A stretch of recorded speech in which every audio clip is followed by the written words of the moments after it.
미국이 자동차 관세를 25%로 인상할 수 있다고 거론하자 시장의 관심은 단 하나로 모이고 있습니다. 그럼 누가 살아남는가? 가격을 올릴 기업인지 마진을 깎을 기업인지 아니면 생산지를 바꿀 기업인지 말입니다. 그런데 대한민국의 한 기업은 전혀 다른 답을 내놨습니다. 우리는 떠나지 않습니다. 미국에서 더 싸게 만들겠습니다. 그리고 그 방법이 지금 이슈가 되고 있습니다. 조지아 생산 거점.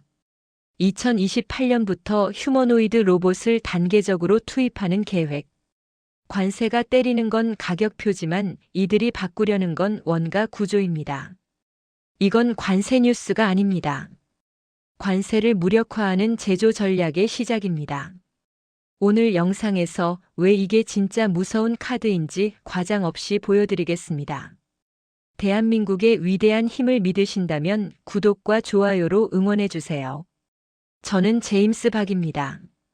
보스턴 다이내믹스에서 아틀라스 프로젝트를 총괄하는 선임 엔지니어죠. MIT 로보틱스 박사의 경력 15년, 제 커리어에서 자부심이 없었던 적은 없었어요. 2024년 10월 현대자동차그룹에서 메일이 왔습니다. 공장 자동화 컨설팅 의뢰였죠. 점심시간에 동료 엔지니어 몇 명과 그 이야기를 했어요. 마이클이 먼저 웃더군요. 한국 회사들 또 시작이네. 기술만 빼가려고 하는 거 아니야? 새라도 거들었습니다. 지난번에 삼성이랑 일할 때 기억나? 매뉴얼만 달라고 하더니 결국 자기네가 다 만들겠다고 하던데. 저도 그때는 동의했어요. 뭐 가서 기술 좀 팔아주고 컨설팅비 받아오면 되는 거 아니겠어요? 우리가 MIT고 보스턴 다이내믹스잖아요. 기술력에서 우위는 확실했으니까요. 솔직히 말하면 그때 제 머릿속에는 이미 결론이 나 있었습니다. 2주 정도 현장 가서 기본적인 가이드라인 제시하고 몇 가지 데모 보여주고 계약서에 사인받고 돌아오는 거죠. 전형적인 기술 컨설팅 프로젝트였어요. 제가 지난 5년간 적어도 10번은 해본 루틴이었습니다.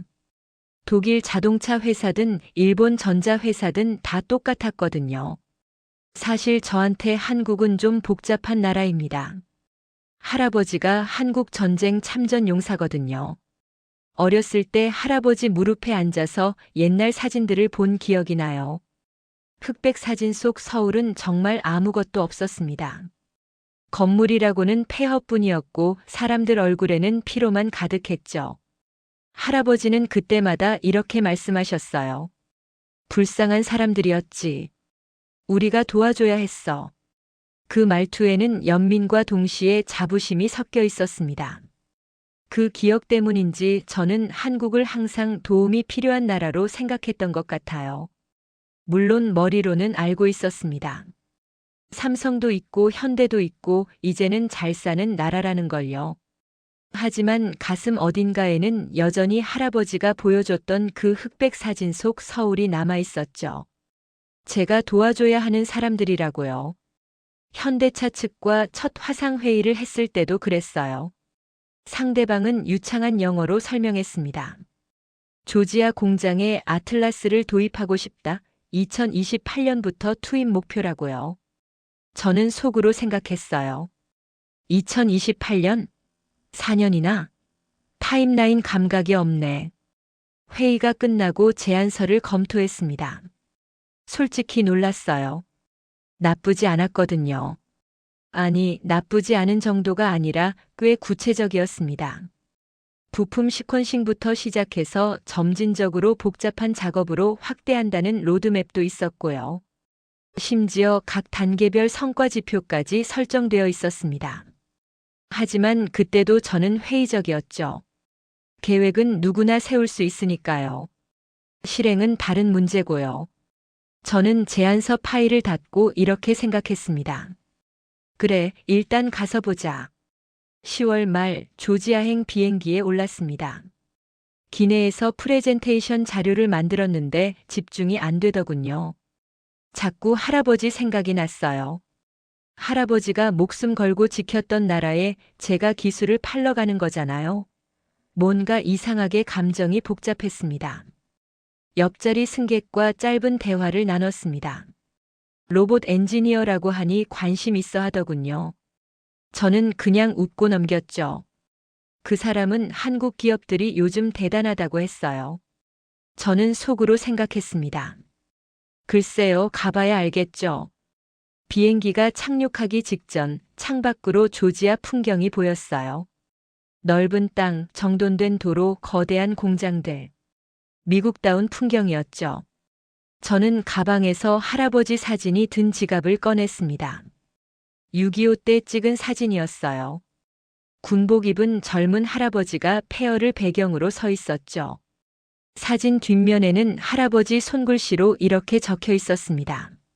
서울, 1951년. 우리가 그들을 일으켜 세웠다. 할아버지, 제가 그 나라 사람들한테 기술 좀 가르쳐 주고 올게요. 그렇게 혼잣말을 하고 지갑을 닫았습니다.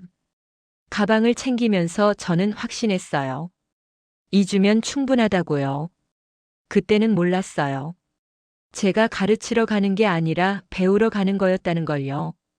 그리고 2주가 아니라 1년 넘게 그곳에 머물게 될 거라는 것도요. 공항에서 렌터카를 빌려 공장으로 향했습니다. 내비게이션이 안내하는 대로 30분쯤 달렸을까요? 멀리서부터 거대한 건물이 보이기 시작했어요. 처음에는 그냥 큰 공장이라고 생각했습니다.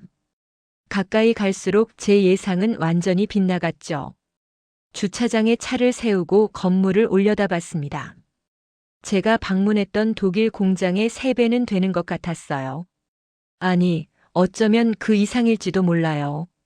로비로 들어서자 현대차 측 담당자가 반갑게 맞아줬습니다. 김철수 부장이라고 자기소개를 하더군요. 40대 중반쯤 되어 보이는 분이었어요. 안내를 받아 회의실로 이동했습니다. 그런데 회의실에 들어서는 순간 저는 멈칫했어요. 20명 정도의 엔지니어들이 이미 자리에 앉아 있었거든요. 각자 노트북 앞에는 두툼한 파일들이 놓여 있었습니다. 김 부장이 소개를 시작했죠. 기계팀, 전기팀, 소프트웨어팀, 안전팀, 품질팀까지. 완전한 풀스택 조직이었습니다. 제가 프레젠테이션을 시작하려는데 한 엔지니어가 손을 들었어요. 아틀라스의 페이로드 용량이 25kg이라고 들었는데 실제 작업 환경에서 반복 정확도는 어느 정도인가요? 저는 깜짝 놀랐습니다. 이건 기본적인 질문이 아니었거든요. 보스턴 다이내믹스 내부 엔지니어들이나 할 법한 질문이었어요. 다른 엔지니어가 또 질문했습니다. 센서 퓨전 알고리즘에서 라이다와 비전 데이터의 가중치 배분은 어떻게 되나요? 저는 노트북을 덮었습니다. 준비한 기초 프레젠테이션은 필요 없겠다 싶었어요. 이 사람들은 이미 공부를 다 해온 상태였습니다. 김 부장이 미소를 지으며 말했어요. 박 박사님, 저희가 지난 6개월간 준비를 좀 했습니다. 그러면서 책상 위 파일을 펼쳤죠. 아틀라스 기술 문서 전체가 번역되어 있었어요. 단순 번역이 아니었습니다. 각 페이지마다 한글로 빼곡한 주석이 달려 있었거든요. 제가 물었습니다. 이거 언제 준비하신 겁니까? 김 부장의 답변이 저를 더 놀라게 했어요. 계약 전부터요. 일단 공부하고 봐야 제대로 된 질문을 할 수 있지 않겠습니까? 저는 할 말을 잃었습니다. 보통 회사들은 계약하고 나서 공부를 시작하거든요. 회의 후 공장 투어를 했습니다. 생산 라인을 걸으면서 저는 계속 고개를 저었어요. 동선 하나하나가 최적화되어 있었습니다. 부품 보관소부터 조립 라인까지의 거리, 작업자들의 이동 경로, 심지어 조명 각도까지. 누군가 정말 오랫동안 고민한 흔적이 역력했죠. 김 부장이 설명했습니다. 저희는 이 공장을 지을 때부터 자동화를 염두에 뒀어요. 천장 높이도 로봇 작업을 고려해서 설계했고요. 저는 천장을 올려다봤습니다. 일반 공장보다 2m는 높았어요. 그 말은 즉 이 사람들이 최소 3년 전부터 로봇 도입을 계획했다는 뜻이었습니다. 바닥 평탄도도 놀라웠어요. 레이저로 측정한 듯 완벽하게 수평이었죠. 로봇 이동을 위한 거였습니다. 저녁 식사 자리에서 한국 엔지니어 몇 명과 이야기를 나눴어요. 한 엔지니어가 말했습니다. 박 박사님, 솔직히 저희도 처음에는 회의적이었어요. 휴머노이드 로봇이 정말 공장에서 쓸모가 있을까 하고요. 그래서 직접 공부를 시작했죠. 공부하다 보니 가능성이 보이더라고요. 또 다른 엔지니어가 거들었어요. 2028년 목표가 늦다고 생각하실 수도 있는데 저희는 일부러 여유를 뒀어요. 완벽하게 준비하고 싶었거든요. 실패하면 회사 망신이잖아요. 그 말에 저는 웃음이 나왔습니다. 망신이 두려워서가 아니라 자존심 때문이구나 싶었어요. 호텔로 돌아와서 본사에 이메일을 보냈습니다. 제 예상과 완전히 다릅니다. 이 사람들 준비 수준이 상상 이상입니다. 2주로는 부족할 것 같습니다. 최소 2개월은 있어야 할 것 같아요. 답장은 다음 날 아침에 왔습니다. 알아서 하세요. 그런데 예산은 2주치만 승인됐으니 참고하시고요. 저는 한숨을 쉬었죠. 그리고 침대에 누워 생각했어요. 할아버지가 봤던 그 나라 사람들 정말 달라졌구나. 아니, 어쩌면 원래 이런 사람들이었는데 제가 몰랐던 건지도 모르겠다고요. 지갑에서 할아버지 사진을 꺼냈습니다. 흑백 사진 속 폐허와 오늘 본 최첨단 공장. 같은 나라가 맞나 싶었어요. 2025년 3월이었습니다. 공장에 그랜드 오프닝 행사가 있던 날이었죠. 현대차 임원들과 조지아 주지사까지 참석한 성대한 행사였어요. 저도 초청을 받아서 갔습니다. 그때 저는 이미 한국과 미국을 5번째 오가고 있었거든요. 2주 계획은 진작에 무너진 상태였습니다. 행사가 끝나고 호텔로 돌아왔어요. 뉴스를 켰더니 트럼프 대통령이 기자회견을 하고 있었습니다. 자동차 관세를 25% 수준으로 검토 중이라는 내용이었죠. 저는 리모컨을 든 채 굳어버렸습니다. 25%? 이건 장난이 아니었어요. 즉시 김 부장에게 전화를 걸었습니다. 뉴스 보셨습니까? 관세 이야기요. 김 부장의 목소리는 놀랍게도 차분했어요. 네, 봤습니다. 저는 물었죠. 프로젝트 어떻게 하실 겁니까? 취소하시는 건 아니죠? 김 부장이 웃었습니다. 아니요, 오히려 일정 앞당겨야 할 것 같은데요. 저는 귀를 의심했어요. 일정을 앞당기다니요? 관세가 25% 붙으면 수입 원가가 폭등할 텐데요. 김 부장의 답변은 더 충격적이었습니다. 그래서 더 빨리 해야죠. 미국에서 만들면 관세가 없잖아요. 그리고 원가도 낮출 수 있고요. 전화를 끊고 멍하니 앉아 있었습니다. 이 사람들 정신이 있나? 위기 상황인데. 속도를 높인다고? 보통 회사 같으면 프로젝트 중단하고 손실 최소화부터 고민할 텐데요. 저는 보스턴 다이내믹스 본사에 상황 보고를 했습니다. 다음 날 본사에서 긴급 화상회의 소집 통보가 왔어요. 최고 재무 책임자와 법무팀까지 참석했습니다. 회의가 시작되자마자 재무 담당이 말했죠. 박 박사, 즉시 철수 준비하세요. 현대차가 관세 맞으면 프로젝트 예산 다 날아갈 겁니다. 우리도 손절해야죠. 저는 반박했습니다. 그런데 현대 측에서는 오히려 프로젝트를 가속하겠다고 합니다. 회의실에 침묵이 흘렀어요. 그러다 한 임원이 비웃듯 말했습니다. 한국 회사들 특유의 허세죠. 곧 현실 직시할 겁니다. 우린 먼저 빠지는 게 현명해요. 저는 화가 났습니다. 허세라고요? 이 사람들이 지난 6개월 어떻게 준비했는지 보셨습니까? 재무 담당이 차갑게 말했죠. 준비야 누구나 하죠. 문제는 돈입니다. 관세 25% 맞으면 현대차 미국 사업 자체가 흔들려요. 그 상황에서 로봇 투자? 말이 안 되죠. 회의는 결론이 났습니다. 2주 내로 철수 계획 세우고 보고하라는 거였어요. 저는 화상회의를 끄고 책상에 머리를 박았습니다. 이럴 수가 있나. 지난 5개월간 쌓은 게 다 물거품이 되는 건가. 그날 밤 잠을 이룰 수 없었어요. 창밖을 내다보니 멀리 현대차 공장 불빛이 보였습니다. 저 사람들은 지금도 일하고 있겠죠. 관세 뉴스에도 불구하고요. 저는 지갑에서 할아버지 사진을 꺼냈어요. 할아버지, 제가 뭘 해야 할까요? 다음 날 아침 김 부장을 만났습니다. 솔직하게 말했죠. 본사에서 철수 지시가 내려왔습니다. 김 부장은 고개를 끄덕이더군요. 그럴 줄 알았어요. 그러면서 파일 하나를 건넸습니다. 이거 한번 보시겠어요? 파일을 열었습니다. 미국 현지 생산 시원가 절감 시뮬레이션이었어요. 로봇 도입 전과 후를 비교한 데이터였죠. 숫자들이 눈에 들어왔습니다. 인건비 30% 절감, 불량률 40% 감소, 생산 속도 25% 향상. 김 부장이 말했어요. 박 박사님, 관세가 무서운 게 아니에요. 못 만드는 게 무섭죠. 우리가 여기서 싸게 빨리 만들 수 있으면 관세는 경쟁사들이나 맞을 문제거든요. 그 순간 이해가 됐습니다. 이 사람들은 관세를 회피하려는 게 아니었어요.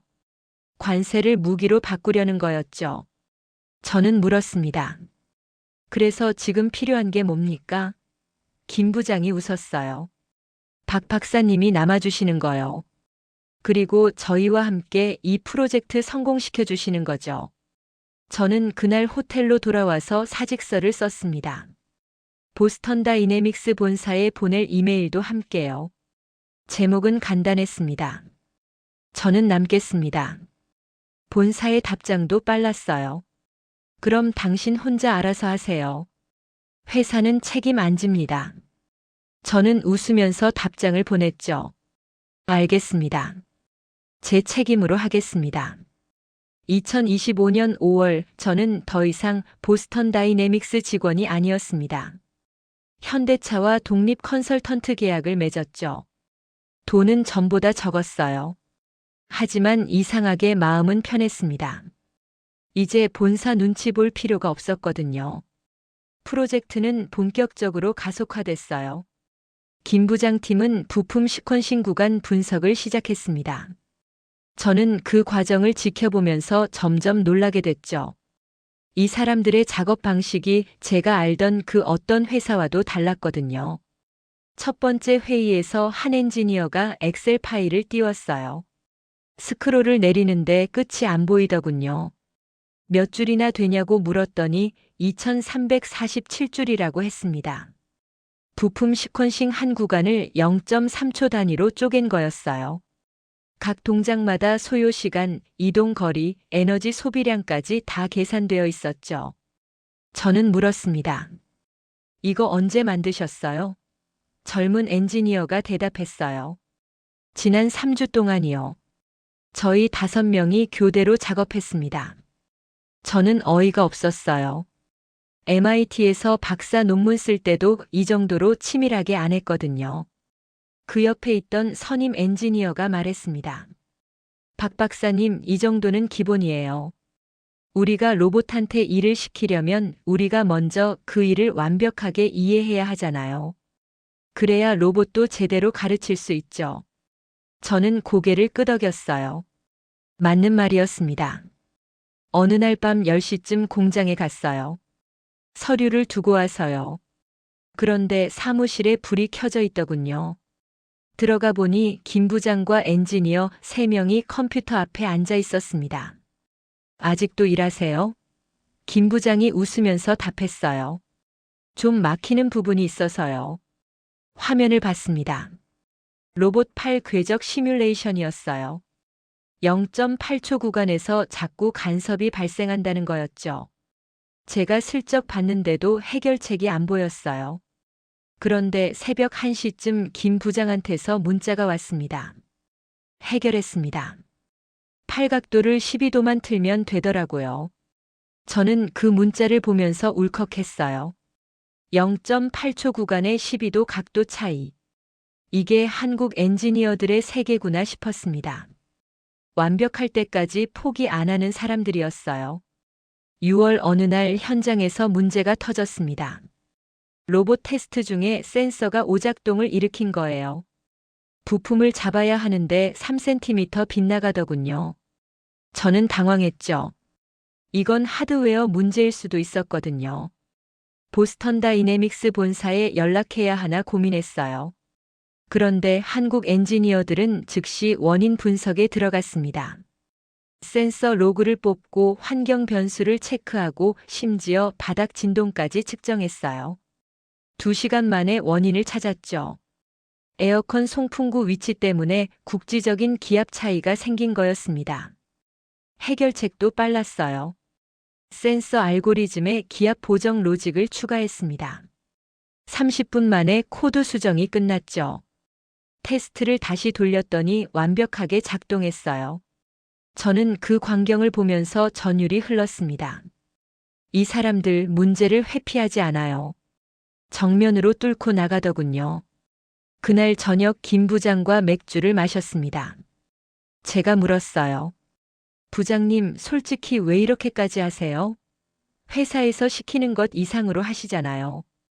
김 부장이 한참을 생각하더니 말했습니다. 박 박사님, 저희 부모님 세대는 먹고 살기 위해 일했어요. 저희 세대는 뭔가 다른 이유가 필요하거든요. 저는 이 프로젝트가 성공하면 세계가 우리를 다르게 볼 거라고 생각해요. 한국은 시키는 일만 하는 나라가 아니라 새로운 걸 만드는 나라라고요. 그 말을 듣고 저는 할아버지를 떠올렸어요. 할아버지가 지킨 나라 그 폐허에서 시작한 사람들이 이제는 세계를 바꾸려 하고 있었습니다. 저는 김 부장에게 말했죠. 알겠습니다. 저도 끝까지 가겠습니다. 7월에 들어서면서 팀의 분위기가 달라졌어요. 초기의 탐색 단계를 지나 이제는 실행 단계로 접어든 거죠. 매주 진도가 눈에 보였습니다. 그리고 저는 확신하게 됐어요. 이 프로젝트 성공한다고요. 이 사람들과 함께라면 반드시 성공한다고요. 2025년 7월 본격적인 시스템 설계가 시작됐습니다. 김 부장 팀이 준비한 공정 분석 자료는 이제 3,000줄을 넘어섰어요. 거기에는 작업자의 모든 움직임이 기록되어 있었습니다. 손목 각도, 시선 이동, 심지어 호흡 패턴까지요. 회의실에서 공정 리뷰를 하고 있었어요. 한 엔지니어가 화면을 띄웠습니다. 부품어를 선반에서 꺼내 조립대로 옮기는 과정이었죠. 단순해 보이는 동작이었어요. 그런데 분석 결과를 보니 12단계로 나뉘어 있었습니다. 선반 문 열기, 시선으로 부품 위치 확인, 손 뻗기, 부품 그립 들어올리기, 몸 회전, 이동, 조립대 접근, 부품 정렬 내려놓기, 손 빼기, 선반 문 닫기. 각 단계마다 최적 시간이 계산되어 있었어요. 총 8.3초였습니다. 제가 물었어요. 작업자가 실제로 걸리는 시간은요? 엔지니어가 답했죠. 평균 11.2초입니다. 숙련자는 9.1초, 초보자는 14.5초예요. 그럼 로봇은요? 현재 시뮬레이션 상으론 7.8초입니다. 저는 감탄했어요. 0.5초를 단축하는 거였습니다. 그런데 옆에 있던 김 부장이 고개를 저었어요. 아니에요. 7.8초로는 부족합니다. 6.5초까지 줄여야 해요. 저는 놀랐죠. 왜요? 이미 사람보다 빠른데요? 김 부장이 설명했습니다. 박 박사님, 우리가 원하는 건 단순히 사람을 대체하는 게 아니에요. 공장 전체 리듬을 바꾸는 거예요. 한 공정이 1초 빨라지면 다음 공정도 빨라질 수 있거든요. 그게 쌓이면 생산성이 기하급수적으로 올라가죠. 저는 그제야 이해했습니다. 이 사람들이 보는 건 점이 아니라 선이었어요. 하나의 작업이 아니라 전체 흐름이었죠. 그래서 0.3초 단위로 쪼개서 분석한 거였습니다. 각 점을 최적화하면 선 전체가 빨라지니까요. 야간 작업을 목격한 건 7월 말이었어요. 새벽 3시쯤 잠이 안 와서 공장에 나갔습니다. 불이 켜져 있는 곳이 있더군요. 조심스럽게 들어가 봤어요. 엔지니어 4명이 바닥에 앉아서 뭔가를 재고 있었습니다. 뭐 하세요? 김대리라는 젊은 엔지니어가 대답했어요. 바닥 진동 측정 중입니다. 로봇이 이동할 때 진동이 얼마나 전달되는지 보는 거예요. 저는 물었죠. 그게 중요한가요? 김대리가 고개를 끄덕였습니다. 진동이 누적되면 센서 오차가 커져요. 특히 정밀 작업에서는 0.1mm 차이가 불량을 만들거든요. 그래서 바닥 어느 위치가 가장 안정적인지 찾는 중이에요. 저는 그들이 측정하는 걸 한참 지켜봤습니다. 1m 간격으로 500개 지점을 측정하고 있었어요. 새벽 5시가 됐을 때 측정이 끝났어요. 김대리가 데이터를 노트북에 입력하더니 히트맵을 만들었습니다. 공장 바닥 전체의 진동 분포도였죠. 빨간색 구역은 진동이 크고 파란색 구역은 진동이 작았어요. 여기에요. 김대리가 화면을 가리켰습니다. 이 파란색 라인을 따라 로봇을 배치하면 진동 영향을 최소화할 수 있어요. 저는 물었죠.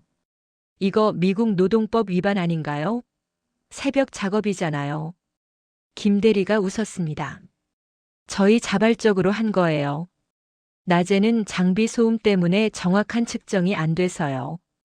밤에 해야 데이터가 깨끗하게 나오거든요. 다른 엔지니어가 거들었어요. 그리고 솔직히 재미있어요. 이런 거 해보는 거 처음이거든요. 저는 그 순간 깨달았습니다. 이 사람들한테 일은 의무가 아니었어요. 도전이었죠. 자기들이 세계 최초로 뭔가를 만들어내고 있다는 자부심이 있었습니다. 돈이나 승진보다 더 강한 동기였어요. 8월 중순 시뮬레이션 최종 결과가 나왔습니다. 목표했던 6.5초를 달성했어요. 아니, 6.2초까지 줄였죠. 김 부장이 보고했을 때 회의실에 박수가 터졌습니다. 저도 함께 박수를 쳤어요. 그런데 김 부장은 웃지 않았습니다. 시뮬레이션과 실제는 달라요. 이제 진짜 테스트를 해봐야죠. 저는 긴장했어요. 맞아요. 컴퓨터에선 완벽해도 현실에선 변수가 많으니까요. 11월에 파일럿 테스트 일정을 잡았습니다. 그날 밤 호텔에서 아버지에게 전화했어요. 아빠, 저 지금 엄청난 사람들이랑 일하고 있어요. 할아버지가 지킨 나라 사람들이요. 아버지가 물었습니다. 그래? 어떤 사람들인데? 저는 한참을 생각했어요. 완벽을 추구하는 사람들이에요. 그리고 절대 포기 안 하는 사람들이고요. 아버지가 웃으며 말했죠. 할아버지가 그랬어. 한국 사람들은 한 번 마음먹으면 끝까지 간다고. 내가 이제 그걸 보고 있구나.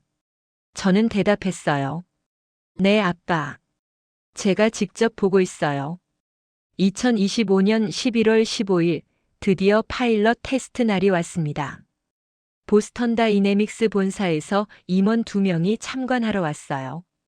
제가 사직한 후 처음 보는 얼굴들이었죠. 악수를 청했지만 그들은 냉담했습니다. 우리는 관찰자일 뿐이에요. 테스트 구역은 철저히 준비되어 있었어요. 카메라 6대가 모든 각도를 촬영했고 센서 데이터는 실시간으로 모니터에 표시됐죠. 김 부장팀 전원이 대기하고 있었습니다. 긴장한 표정들이었어요. 오전 9시 테스트가 시작됐습니다. 아틀라스가 시작 위치로 이동했어요. 부품 선반 앞에 섰죠. 제어실에서 김 부장이 시작 신호를 보냈습니다. 로봇의 팔이 움직이기 시작했어요. 순조로웠습니다. 선반 문을 열고 부품을 확인하고 그립했어요. 들어올리고 회전하고 이동했죠. 조립대에 접근해서 부품을 정렬하고.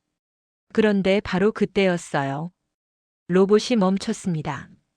화면에 에러 메시지가 떴어요. 센서 충돌 감지. 로봇은 부품을 내려놓지 못하고 공중에 든 채 정지해 있었습니다. 본사 임원 한 명이 비웃듯 말했죠. 봤죠? 시뮬레이션과 실제는 다르다니까요. 저는 식은땀이 났어요. 5개월간의 작업이 10분 만에 무너지는 건가? 그런데 한국 엔지니어들의 반응은 달랐습니다. 즉시 원인 분석에 들어갔어요. 로그를 열고 센서 데이터를 확인했죠. 김 대리가 소리쳤습니다. 찾았어요. 부품 높이가 1.2cm 낮아요. 시뮬레이션과 실제 부품 치수가 다릅니다. 김 부장이 물었어요. 수정 가능해? 김 대리가 고개를 끄덕였죠.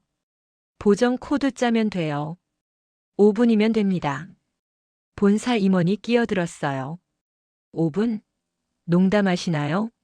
이건 설계 단계부터 다시 해야 하는 문제예요. 김 부장이 침착하게 답했습니다. 아니요. 센서 데이터만 보정하면 돼요.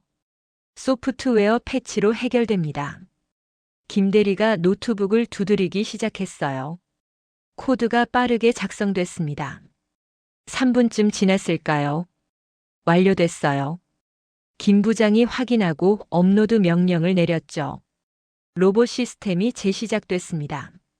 다시 테스트를 시작했어요. 모두가 숨을 죽이고 지켜봤습니다. 로봇이 같은 동작을 반복했어요. 선반, 그립, 이동, 조립대 접근. 그리고 이번엔 정확히 부품을 내려놓았습니다. 성공이었어요. 박수가 터져 나왔습니다. 저도 모르게 환호성을 질렀죠. 그런데 김 부장이 손을 들었어요. 아직 안 끝났어요. 연속 작업을 테스트해야 합니다. 한 번만 성공해선 의미 없어요. 오후 내내 테스트가 계속됐습니다. 100회 반복 작업이었어요. 10회, 20회, 50회. 로봇은 쉬지 않고 움직였습니다. 한 번도 에러가 나지 않았어요. 80회를 넘어섰을 때 본사 임원들의 표정이 달라지기 시작했죠. 100회 테스트가 끝났을 때는 오후 5시였습니다. 무결점이었어요. 평균 작업 시간은 6.3초. 시뮬레이션보다 0.1초 더 빨랐죠. 김 부장이 데이터를 정리해서 보여줬습니다. 본사 임원 한 명이 입을 열었어요. 인정합니다. 이건 실전 투입이 가능한 수준이에요. 그러더니 저를 봤습니다. 박 박사, 당신이 옳았어요. 우리가 틀렸고요. 저는 아무 말도 하지 않았습니다. 그냥 웃었죠. 테스트가 완전히 끝난 건 저녁 8시였어요. 6시간 연속 가동 테스트까지 마쳤습니다. 로봇은 단 한 번도 멈추지 않았어요. 에러율 제로. 김 부장이 최종 보고를 했을 때 회의실은 조용했습니다. 그 침묵을 깬 건 본사 임원이었어요. 보스턴 다이내믹스도 이 프로젝트에 다시 참여하고 싶습니다. 공식적으로 파트너십을 제안하고 싶어요. 김 부장이 저를 봤어요. 저는 고개를 저었습니다. 죄송합니다. 저는 이미 현대차와 계약했어요. 본사 임원이 놀란 표정을 지었죠. 그럼 당신은? 저는 대답했습니다. 저는 이제 독립 컨설턴트예요. 그리고 이 프로젝트가 끝날 때까지 현대차와 함께할 겁니다. 저녁 회식 자리가 마련됐어요. 한국 엔지니어들이 소주를 따랐습니다. 저도 한 잔 받았죠. 김 부장이 건배사를 했어요. 오늘 우리가 증명한 건 기술이 아니에요. 끝까지 포기하지 않는 자세죠. 모두 잔을 들었습니다. 그날 밤 호텔 방에서 할아버지 사진을 봤어요. 사진 속 폐허와 오늘 본 최첨단 로봇. 70년이 만든 기적이었습니다. 저는 사진에 대고 말했죠. 할아버지, 제가 틀렸어요. 이 사람들은 도움이 필요한 게 아니었어요. 오히려 저를 도와준 사람들이에요. 2026년 1월 라스베이거스 가전 전시회가 열렸습니다. 현대차가 인공지능 로보틱스 전략을 발표하는 날이었죠. 저도 초청을 받았어요. 기술 파트너 대표 자격이었습니다. 전시장에 들어서자 거대한 부스가 보였어요. 현대차 로고 아래 아틀라스가 실제로 작동하고 있었습니다. 부품을 옮기고 조립하고 다시 제자리로 돌아가는 모습이었죠. 사람들이 몰려서 사진을 찍었어요. 발표 시간이 됐습니다. 현대차 임원이 무대에 올랐어요. 2028년 조지아 공장 휴머노이드 로봇 투입 계획을 공개했죠. 화면에 우리가 만든 시뮬레이션 영상이 나왔습니다.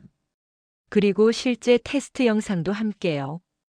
관객석에서 웅성거림이 일었어요. 테슬라 엔지니어로 보이는 사람이 손을 들었습니다. 실제 공장 환경에서 작동하는 겁니까? 임원이 대답했죠. 네, 지난 11월 테스트에서 6시간 연속 무결점 작동을 확인했습니다. BMW 관계자가 질문했어요. 원가 절감 효과는 어느 정도입니까? 임원이 웃으며 답했습니다. 구체적 수치는 공개할 수 없지만 미국 현지 생산 경쟁력을 확보했다고 말씀드릴 수 있어요. 관세 여부와 무관하게요. 그 말에 회장 안이 조용해졌어요. 저는 그 의미를 알았죠. 관세가 올라도 상관없다는 뜻이었습니다. 오히려 관세는 경쟁사들만 힘들게 만들 뿐이었어요. 현대차는 이미 미국에서 더 싸게 만들 수 있었으니까요. 발표가 끝나고 질의응답 시간이었습니다. 한 기자가 날카로운 질문을 했어요. 한국 기업이 미국 노동자를 로봇으로 대체하려는 건 아닙니까? 김 부장이 마이크를 받았습니다. 아니요. 우리는 사람이 하기 힘든 일을 로봇에게 맡기려는 겁니다. 반복 작업, 무거운 물건 운반, 위험한 환경. 그런 일들이죠. 사람은 더 창의적이고 안전한 일을 하게 됩니다. 실제로 우리 공장 고용은 늘어날 계획이에요. 또 다른 질문이 나왔어요. 보스턴 다이내믹스와의 협력 관계는? 제가 마이크를 받았습니다. 저는 독립 컨설턴트로 이 프로젝트에 참여했고 현대차 엔지니어들과 함께 일했습니다. 솔직히 제가 배운 게 더 많아요. 청중이 웃었어요. 저는 계속 말했습니다. 한국 엔지니어들의 완벽주의와 끈기를 보면서 많은 걸 배웠어요. 특히 0.3초 단위로 공정을 분석하는 집요함은 제가 MIT에서도 본 적 없는 수준이었습니다. 발표 후 여러 회사들이 찾아왔어요. 제너럴 모터스, 포드, 심지어 도요타까지. 모두 같은 질문을 했죠. 우리도 가능할까요? 김 부장은 정중하게 답했습니다. 기술은 누구나 살 수 있어요. 하지만 성공은 실행력에 달려 있습니다. 저녁에 현대차 팀과 식사를 했어요. 샴페인을 따르면서 김 부장이 말했습니다. 박 박사님, 15개월 전 처음 왔을 때 기억나세요? 저는 웃었죠. 기억하죠. 저는 그때 선생님 행세를 하려고 왔었어요. 김 부장도 웃었습니다. 우리도 박 박사님을 좀 우습게 봤었어요. 미국 사람이 뭘 알겠어. 그냥 기술 팔러 온 거지. 그랬었죠. 저는 고개를 끄덕였어요. 맞아요. 우린 서로를 몰랐던 거죠. 그런데 이제는요? 김 부장이 물었습니다. 저는 잔을 들었어요. 이제는 동료예요. 아니, 친구죠. 김 부장이 제 잔을 부딪혔습니다. 친구, 좋은 말이네요. 건배. 호텔로 돌아와서 아버지에게 전화했어요. 아빠, 오늘 세계에 우리 프로젝트를 발표했어요. 할아버지가 지킨 나라의 기술을요. 아버지가 감격한 목소리로 말했죠. 할아버지가 들으셨으면 얼마나 자랑스러워 하셨을까. 저도 자랑스럽다, 아들. 저는 창밖을 내다봤습니다. 라스베이거스 야경이 화려했어요. 하지만 제 머릿속에는 조지아 공장의 불빛이 떠올랐죠. 새벽까지 일하던 한국 엔지니어들의 모습이요. 그들이 만든 기적을 오늘 세계가 봤습니다. 다음 날 언론 보도가 쏟아졌어요. 현대차 제조업 혁명 선언. 휴머노이드 로봇 시대 개막. 관세 무력화 전략 공개. 기사 제목들이 우리가 의도한 메시지를 정확히 담고 있었어요. 관세는 더 이상 무기가 아니었습니다. 오히려 현대차에겐 기회였죠. 2026년 2월 조지아 공장에서 최종 로드맵 회의가 열렸습니다. 2028년 본격 투입을 위한 마지막 점검이었죠. 회의실에는 현대차 한국 본사 임원들도 참석했어요. 프로젝트가 이제 공식 승인 단계에 들어간 겁니다. 김 부장이 발표를 시작했어요. 2028년 1단계 목표는 부품 시퀀싱 구간 20대 투입입니다. 2029년에는 50대로 확대하고 2030년에는 조립 라인까지 확장할 계획입니다. 화면에 단계별 로드맵이 나타났죠. 한국 본사 임원이 질문했습니다. 투자 회수 기간은? 김 부장이 답했어요. 3년 6개월로 예상됩니다. 하지만 진짜 가치는 그 이후예요. 5년 차부터는 순수익이 기하급수적으로 늘어납니다. 임원들이 고개를 끄덕였죠. 회의 중간 휴식 시간에 김 부장이 저를 불렀어요. 박 박사님, 제안이 하나 있어요. 뭔가요? 2030년까지 저희와 함께 해주실 수 있나요? 정식 기술 고문으로요. 저는 잠시 망설였습니다. 4년이나 더 한국 프로젝트에 있으면 미국 경력은 끊기는 거였어요. 하지만 이상하게 고민이 안 됐죠. 좋습니다. 함께 하겠습니다. 김 부장이 악수를 청했어요. 감사합니다. 함께 역사를 만들어 봅시다. 오후 세션에서 흥미로운 제안이 나왔어요. 한 임원이 말했습니다. 아틀라스 2세대 공동 개발은 어떨까요? 현대차와 보스턴 다이내믹스가 함께요. 저는 깜짝 놀랐죠. 그게 가능한가요? 김 부장이 저를 봤어요.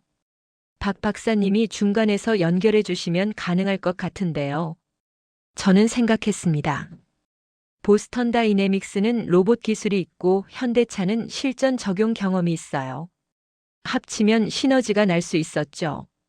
그 자리에서 보스턴 다이내믹스 본사에 전화를 걸었습니다. 최고 기술 책임자와 연결됐어요. 현대차와 2세대 로봇 공동 개발 의향이 있으신가요? 상대방이 잠시 침묵했죠. 그러다 말했습니다. 논의해 볼 가치가 있겠네요. 회의가 끝나고 공장을 한 바퀴 돌았어요. 15개월 전 처음 왔을 때와 똑같은 길이었습니다. 하지만 제 시선은 달라져 있었죠. 천장 높이, 바닥 평탄도, 동선 배치. 이제는 왜 이렇게 설계됐는지 이해할 수 있었어요. 공장 한쪽에 작은 명패가 걸려 있었습니다. 2024-2026 아틀라스 프로젝트 참여자 명단이었어요. 한국 엔지니어 87명, 미국 컨설턴트 1명. 제 이름도 거기 있었죠. 제임스 박 기술 고문. 저는 그 명패를 한참 바라봤습니다. 87명의 한국 이름들 사이에 제 이름이 있었어요. 이상하게 뿌듯했습니다. 이 사람들과 함께 뭔가를 만들어냈다는 게요. 저녁에 김 부장과 단둘이 맥주를 마셨어요. 조용한 바에 앉아서 말없이 잔을 기울였죠. 한참 후 김 부장이 입을 열었습니다. 박 박사님, 솔직히 처음엔 의심했어요. 미국 사람이 우릴 진심으로 도와줄까 하고요.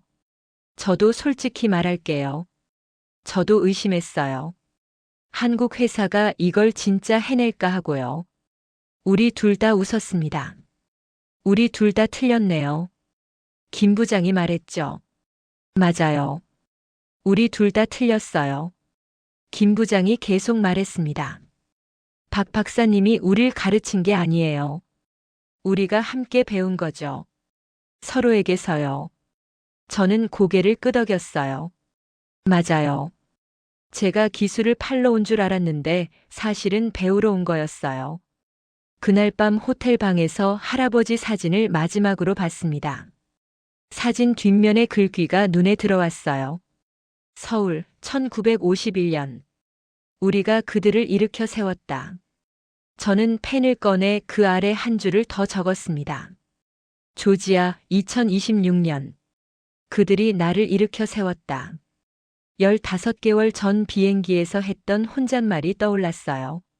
할아버지, 제가 그 나라 사람들한테 기술 좀 가르쳐 주고 올게요. 얼마나 오만했던 건지 이제야 알겠더군요. 가르치러 간 게 아니었어요. 배우러 간 거였죠. 그리고 이제 질문은 하나만 남았습니다. 관세가 25% 올라가도 미국에서 더 싸고 빠르게 만들 수 있다면 그 관세는 누구를 때리는 걸까요? 답은 명확했어요. 준비 안 된 회사들을요. 현대차는 관세를 맞은 게 아니었습니다. 관세를 기회로 바꿨죠. 위기라고 생각한 건 경쟁사들이었어요. 정작 현대차는 그 위기를 이용해서 구조 자체를 바꿔버렸으니까요. 창밖으로 공장 불빛이 보였습니다. 2028년이면 저 안에서 아틀라스 20대가 움직이겠죠. 2030년이면 100대가 넘을 거예요. 그리고 그건 시작일 뿐입니다. 진짜 혁명은 그 이후에 올 테니까요. 저는 지갑을 닫고 침대에 누웠습니다. 내일 또 회의가 있어요. 2030년 로드맵 세부 계획을 짜야 하죠. 이제 저는 이 사람들의 동료예요. 아니, 친구고요. 함께 미래를 만들어가는 사람들이죠. 할아버지가 씨앗을 뿌렸다면 저는 그 열매를 보고 있는 겁니다. 70년 만의 기적을요. 이 이야기를 마치며 저는 한 가지를 확신하게 됐습니다. 한국은 더 이상 도움이 필요한 나라가 아니에요. 오히려 세계가 배워야 할 나라죠. 할아버지 세대가 폐허에서 씨앗을 뿌렸다면 지금 세대는 그 열매로 세계를 바꾸고 있습니다. 반도체, 배터리, 조선, 그리고 이제는 휴머노이드 로봇까지. 이 모든 게 우연이 아니에요. 완벽을 추구하고 끝까지 포기하지 않는 DNA가 만든 필연이죠. 2028년 조지아 공장에서 아틀라스 로봇들이 본격 가동되면 세계는 또 한 번 놀랄 겁니다. 어떻게 한국 기업이 미국 땅에서 이렇게 효율적으로 생산하냐고요. 그때 답은 간단할 거예요. 관세가 올라가도 더 싸게 만들 수 있으면 관세는 경쟁사나 맞는 거라고요. 저는 이제 압니다. 제가 가르치러 간 게 아니었어요. 배우러 간 거였죠. 그리고 앞으로 4년, 아니 그 이상을 이 사람들과 함께 할 겁니다. 왜냐고요? 이 사람들과 함께라면 불가능은 없으니까요. 할아버지, 제가 봤어요. 할아버지가 지킨 나라가 이렇게 강해졌어요. 폐허에서 70년 만에 세계가 배우는 나라가 됐습니다. 이제는 관세도 편견도 그 어떤 것도 이 사람들을 막을 수 없어요. 저는 제임스 박입니다. 그리고 저는 자랑스러운 한국 프로젝트의 동료입니다.